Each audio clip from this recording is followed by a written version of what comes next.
Hey there, ladies and gentlemen, and welcome back. I'm your host, PattSun, and today we're going to be taking a look at r/relationships, where OP's wife is claiming something ridiculous. Let's begin. My wife of 5 years cheated on me. Posted by Reddit user Trendy. My wife of 5 years cheated by sleeping with a stranger she met in a store. They exchanged numbers, spoke, had drinks, and she took him to her hotel room and had sex with him. She confessed everything to me and firmly admits that the story, as crazy as it sounds, it's true. Our marriage had been pretty shaky, and this was the reason for her taking a break and booking a hotel room in the first place. She went out on the town, and this is where she met the stranger. We still love and care about each other, however, and it would be nice for us to remain friends. Is this healthy? Secondly, she stayed in touch with the person she had sex with after their encounter, and she has developed a strong connection and liking with this person, even though she has only known this person for 3 weeks. She refers to it as love at first sight. She claims to still love me. She has since moved out and now has her own place. I told her that if we were to remain friends in any capacity, then you can't remain in a relationship or an open communication with the person that you've cheated on me with. She's finding this to be a difficult task because she does not want to lose our friendship, but also has somehow developed a deep connection with her 3-week-old dealings with her male equivalent of mistress. Is this a reasonable request? OP. No one with even the tiniest amount of empathy and common sense would say the things she's asking of you. If you wanted to get revenge, then agree to be friends while you find a good divorce lawyer, protect your assets, expose her to friends and family, then serve her the papers. You have to care for yourself because she obviously doesn't give a shit about you. First of all, she went into that hotel because she was planning to fuck this guy. Seriously, OP, you can't be that naive. She did not meet him in a store that day and became such fast friends that she needs to have him in her life. This whole thing is bullshit. It's very obvious that she's been banging this dude for at least months now. She still wants to be friends with you because her affair partner doesn't want a relationship. She needs a simp waiting for her at home just in case Chad kicks her to the streets. I mean, why the hell are you even entertaining this idea? What the fuck is wrong with you, OP? Just let go of this toxic bitch and move on. She's too cowardly to tell whatever the truth is. Come on, man. Love at first sight? In a grocery store? That makes no sense at all. She wanted to go to that particular hotel to see this guy specifically. OP, she doesn't love you. Like, at all. If you believe otherwise, then you're an idiot. Now, let's move on to OP's update. Hopefully, this one is not rage-inducing. Thank you guys for the kind and not so kind words. I appreciate all the advice. I will seek out a therapist to get through this, as it is indeed a painful moment in my life. I guess deep down, I know none of this was a good idea, but maybe I was shocked by her admission and further freaking audacious actions, coupled with the reality of the last 5 years of building, traveling, fun and happy times, and my once best friend in life and first true love. All coming to an end. I am definitely allowing my emotions to hold me hostage here. The friendship obviously would not benefit me in any resourceful way, but I can see how it would benefit her in many ways.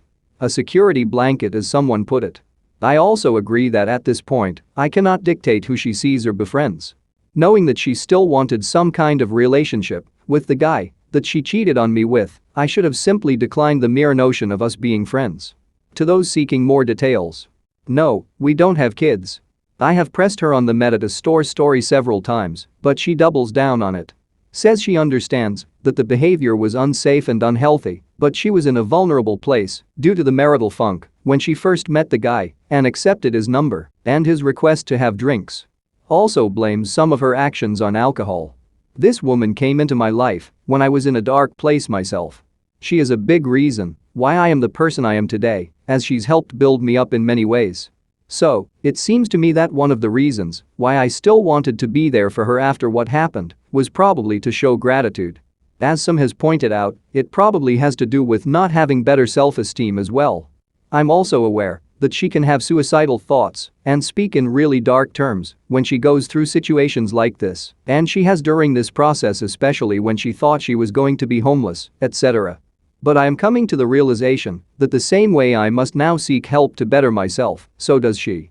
She cannot expect me to care more for her than she does for herself. Especially in a moment like this, I must prioritize myself and my mental health if I am to move past this. Throughout the years we've had some marital issues. Typically, in the form of verbal abuse on both ends. When arguments occur, some pretty horrible things get said, both by me and by her. We tried to change this, but it didn't seem to be working out. She claims that this is what drove her to do what she did. The break in question was not a separation. We were having discussions on whether we should call it quits or not after our last big fight. She then said that she needs space for herself, and this is when she went out of town for a couple days. She even asked me to join her on the first day and night, which I did. The next day is when the situation happened with the stranger. I still cannot make sense of all of it. Some of it definitely seems made up and like she's lying. Others just seem like pretty irrational behavior, of which she's blaming on things that I've said in arguments. Whether it was planned or not, or done out of anger, it's blatantly disrespectful, no matter how you look at it. If we were to end things. Fine, let's do that first, then pursue your rendezvous.